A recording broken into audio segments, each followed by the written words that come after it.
ఓం శ్రీ సాయిరామ్. పోతన భాగవతము ప్రథమ స్కంధంలోని పద్యాలను తెలుసుకుందాం. సాయిరామ్. ముందుగా 317 వచనం. అని విదురుండు ధృతరాష్ట్రునకు విరక్తి మార్గం ఉపదేశించిన అతండు ప్రజ్ఞాచక్షుండై సంసారంబు దిగనాడి మోహపాశంబు వలనం కూడి విజ్ఞాన మార్గంబునం కూడి దుర్గమంబగు హిమవన్నగంబునకు నిర్గమించిన భావం. ఈ విధంగా విదురుడు ధృతరాష్ట్రునికి విరక్తి మార్గాన్ని ఉపదేశించాడు. ఆ ప్రబోధంతో గురురాజు జ్ఞాననేత్రం విప్పారింది. అతడు సంసార సౌఖ్యాలను విసర్జించి మోహబంధాలను త్రించి జ్ఞాన మార్గాన్ని అవలంబించి దురంతాలైనటువంటి హిమవత్పర్వత ప్రాంతాలకు ప్రయాణం సాగించాడు. తర్వాత 318 పద్యం. అంధుండైన పతిన్వరించి పతిభావాసక్తి నేత్రద్వయీ బంధఛాదనముంధరించి నియమ ప్రఖ్యాతయైయున్న తద్గాంధార రక్షితి నాదు కూతురును యోగ ప్రీతి చిత్తంబులో సందిల్లన్ పతి వెంటయేగే ఉదయ సాధ్వీ గుణారూఢయై.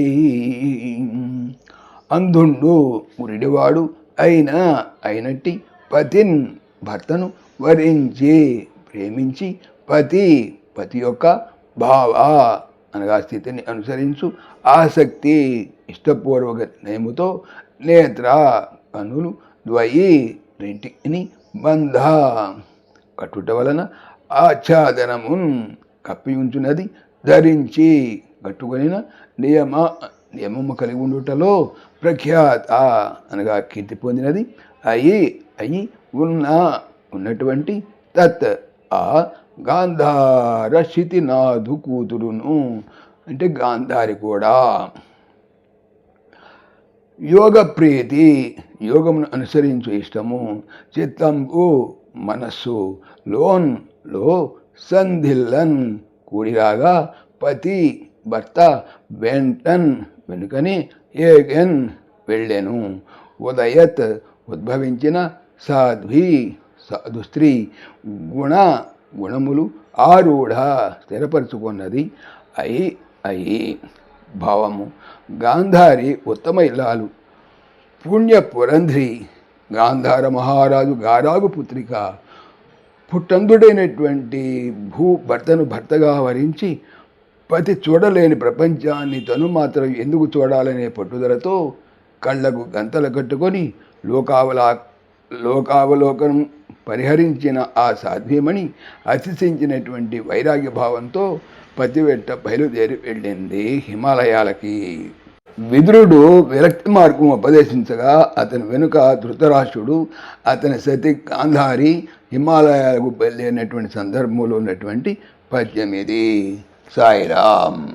ఓం దాశరథాయ విద్మహే సీతావల్లభాయ ధీమహి తన్న రామ ప్రచోదయాత్.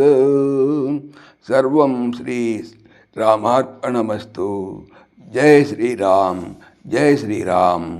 ఆత్మీయులకు మనవి, ఈ ఛానల్తో పాటుగా అనంత మహిమల శ్రీ సత్యసాయి అనే ఛానల్ మరియు లెర్న్ భగవద్గీత లైవ్ గీత అనే భగవద్గీత ఛానల్ను స్వామి నా చేత చేయించున్నారని మనవి చేస్తున్నాను. వీటికి సంబంధించిన లింక్స్ డిస్క్రిప్షన్లో చూడవచ్చు. సాయిరామ్.